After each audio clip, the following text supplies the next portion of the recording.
So the first question is, you have spent over 30 years in information technology, business continuity, and disaster recovery combined, a field many young people are not aware of. Can you take us back to the beginning? How did you find this work, and how did it evolve to become a path that held your attention for the last 30 years? Okay. Thank you for the question. Now, my desire was to be the police, to go into police profession. I will not say to be a policeman, to go into police profession.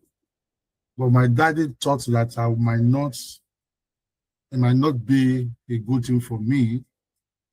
So I had to study information technology. And from that time, I've worked in 3 banks: First Bank, Trans International Bank, and Marina International Bank. After I left the banking, all that I've been doing rotates around security. In business continuity, you have the risk assessment, which deals with security. And in the estate that I live also, I also work within the security committee. So that's that's the journey so far. Risk can still occur even with a well-laid plan. What would you say are the signs and signals that an institution or business isn't built to handle risk? And for the young person looking to start their business, where would you start? Okay. You see, managing risk starts from your heart and also upbringing.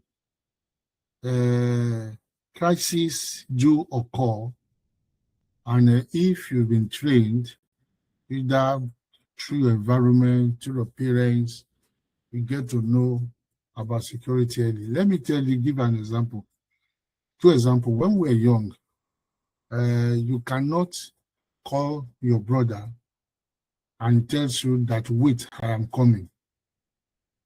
My daddy will scold you and says, immediately you hear somebody called you, especially your brother, you have to go and meet that person, because you don't know the reason why he or she is calling you. Number 2, because we live in the face me and face you sort of when we're young. I hope you know what is face me and face you. So at those times, my daddy will ask you, where did you take when you were going out? I took the front gate. Where do you take when you come out? I took the first gate. You have to kneel down. So when you go out through the first gate, you have to come back through the back gate. So the security issues has been embedded in us while we are growing up. Now, when you look at an entity, to manage a crisis, you need a structure. Understand? That structure will allow you to know that you do not manage a crisis with a normal procedure. For example, if there's a crisis, you do not need for your IT, for anybody to tell you that you need to gather tenders, go and get quotation for 3 people. After the quotation, you present it to this and that. You know, that takes a long time. So when we talk about in the corporate sector, you need to have a sort of structure. That structure allows you to know that, look, when there's a crisis, time is limited, and you have to react as it should. So you need to have a structure. You need to have somebody that can coordinate the activity, not necessarily the MD. We call that person a leader. In business continuity, we say business continuity leader. You understand? That is a crisis manager. Let me put it that way again, that will manage to coordinate. Then you also need to put people into teams. There must be teams. You are supposed to do this, you go this way, you are supposed. So before an incident, people know what team they belong. If you are supposed to be in the media team, you are not going to go to emergency. If you are in the emergency, you are not going to move to the IT. And then everything is structured and you know where you belong. So that will make things to work faster. Then you need to know your requirements. what are the requirements that you need in a crisis beforehand, so that those requirements is what you will plan for and you will get it. Like alternate sites, like you need to have a laptop, you are using a desktop, you need to have a laptop, and so on and so forth. So those are the things that will make an organization to be ready if there's crisis. That's in short. Okay, sir. I still want to hammer on this point, because for someone who is just starting, like now, someone who is just entering into the business field, for example, this might be a situation where they do not have probably a team, and the equipment or the resources they are using at the moment may be probably a new set of, no, not new, but maybe the lower end of the spectrum. They can't afford higher end equipment and the rest. For those people especially, and I know you also mentioned that crisis starts with the heart. For those people now, would you advise them, for a young person now, that they should start? Is a gradual process. It's not something you can rush, but it's something you manage over time. Yeah, let me answer your second question now. You see, if you want to go into business as a young man, you need to first of all believe in yourself. You need to believe in your dream. And that dream is like a passion that should be driving you as if you are drunk. You understand? You must have that passion. And that passion will lead you to achieve something. Because discouragement will come in different forms, in different ways. But you need to be able to have a vision. It's like you setting yourself on fire to achieve something.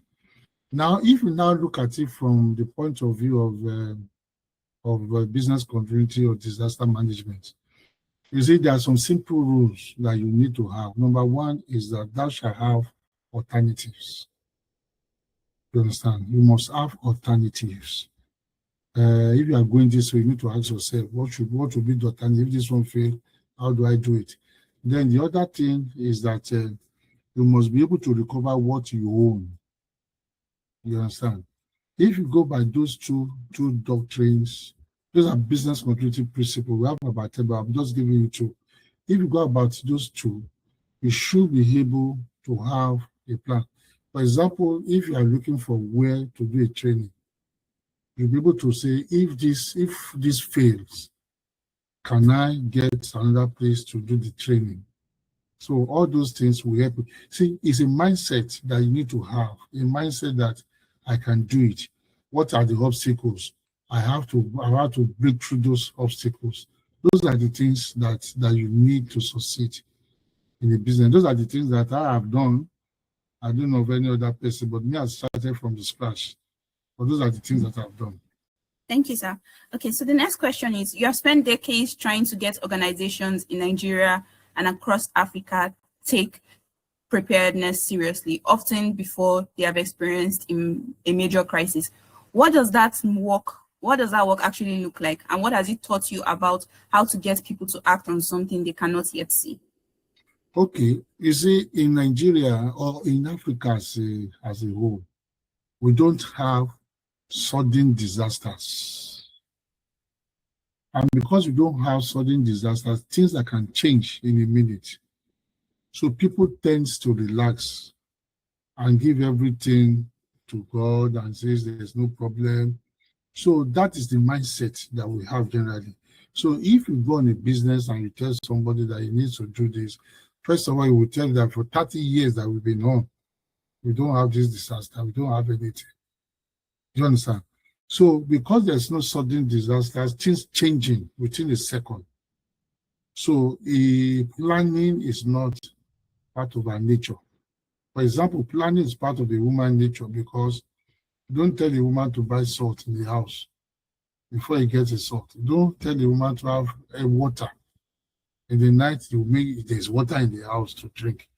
But when you talk of corporate, you talk about Nigeria or Africa as a whole, there's no sudden disasters that will prompt people to say, we need to plan. So that is one. Then leadership is an issue.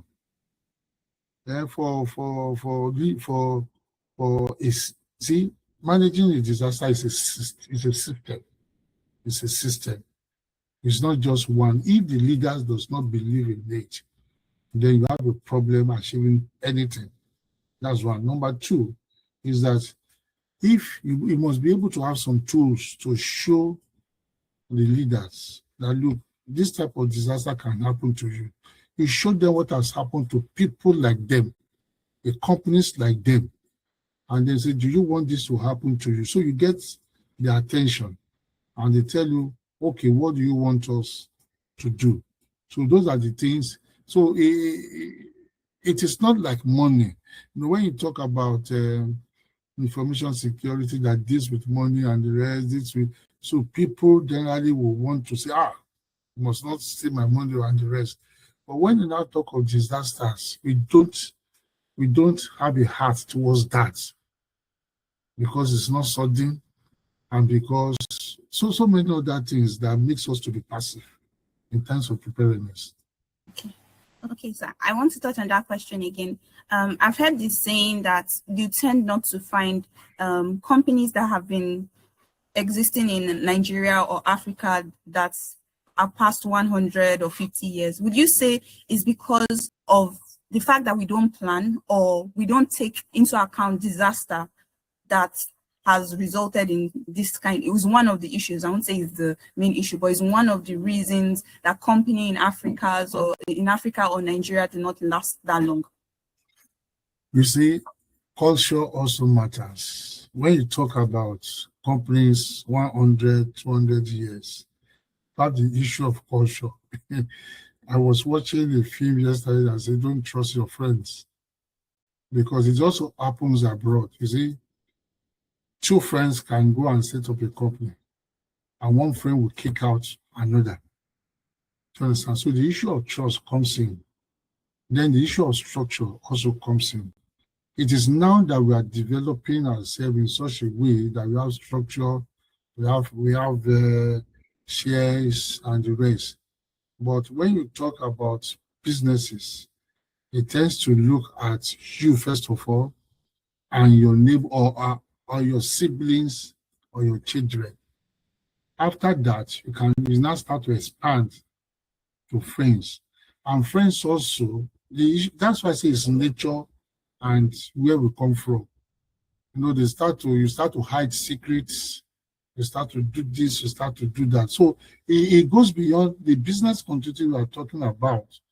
Has to do with things that can disrupt operations. You understand? Things that disrupt operations.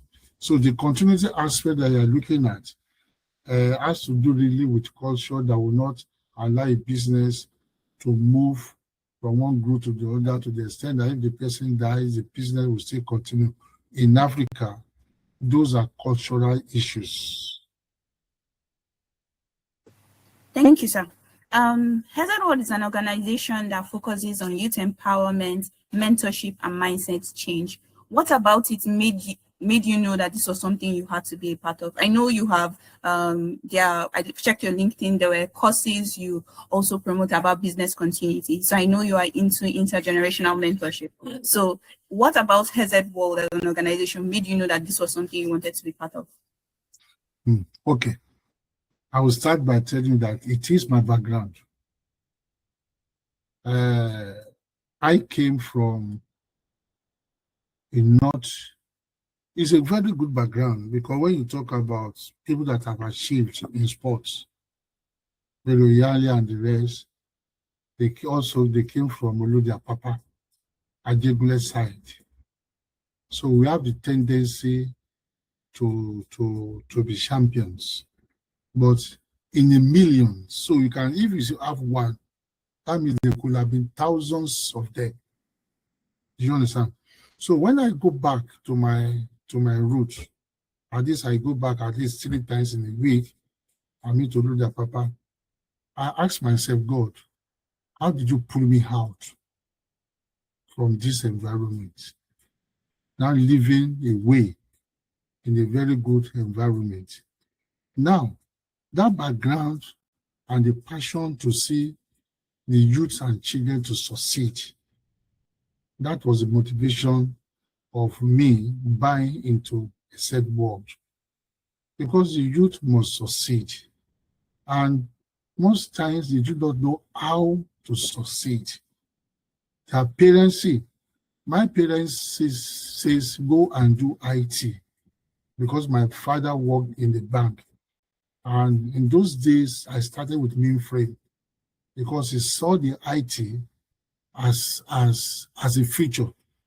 Now, when I go back now, I can see parents put children that are still in GS1, GS2 into mechanics, into painting, meaning that what the level they are is where they are pointing their children to.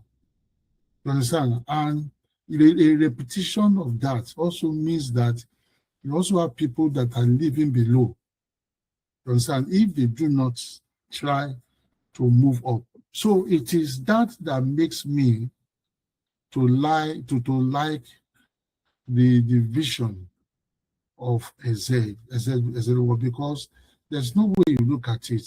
The youth, they don't have a mentor. Their mentor is their parents, and it is the exposure that they have that they will point their children to. So I want to be part of that organization that will work tenaciously for the youth. The only thing that I will say is that we should really bring it down, not only to the universities, but also look at the lower level, so that we can, as it progresses, so that we can look at how to help even those that are upcoming. Thank you. Thank you, sir. If a young person in Nigeria is figuring out what kind of career to build, you have mentioned mentorship, going back to your roots, what would be your advice to them? Okay, you must have a clear mind as what you want. For me, I have a clear mind of what I want. I'm moving towards security aspects. So therefore, when I was a youth coming up, I wanted to join the police profession. You understand? Now, some people, there can be fine hearts. There are some that could be, I want to be a broadcaster. You must be clear, first of all, in what you want. Then you need to prepare yourself. Preparation is very important. You read contemporary books. If you are not, they say a reader is a leader. If they don't read, they will be living in a room of darkness, because they will not have. So for them, I would say read. And also read to get degree, read to get certifications. Those that are coming from the back, from where I am coming from, before they can become, they can actually, before they can, how will I put it, succeed, they have a lot of work to do. They don't have pathfinders. So generally, they will be the one that will pathfind their own way. And part of it is to read. Part of it is to have a vision. Part of it is to get themselves disciplined. Part of it is not to be easily discouraged. So all those things are things that they will do to have success. So this is the last question. Now I'm going to tailor this question to some of the things you mentioned. For the people who are growing up and they do not have support, right, from their family, from their friends, they don't have this network of people who have made it in life, let me put it like that. And as you mentioned, they are the pathfinders in their family. What would you want them to take from your story? One, hope is not lost. Wherever they are, hope is not lost. One, they should associate themselves with people that have good characters. Do you understand? Because when you associate yourself with people that have good characters, there are positive things you will take from them. And if you associate yourself with those that do not have good characters. You also imbibe some things like smoking, like drinking, humanizing, and the rest that will be negative to your growth. So first of all, associate yourself with good people, with friends that are clean, that have a vision of where they are going. Then you need to know that success is not a magic. It is hard work. You start little by little by little by little. Don't compare yourself with those that are driving cars, with those that live in big buildings. No. Know who you are. You are not up to that level. So don't stretch your neck. You understand? Just start to do whatever you need to do and be diligent in it. Says the person that is diligent will stand before king. So the Bible says. So you need to be diligent in whatever you are doing. Sooner than later, the breakthrough will come. There's something that I learned, says somebody is watching. Somebody is watching. If you are somebody that is being tenacious and you are doing everything, somebody somewhere is watching you. And help will come one day before you know it. Trust in God and He will see you through. That's what I will tell them. Thank you very much, sir.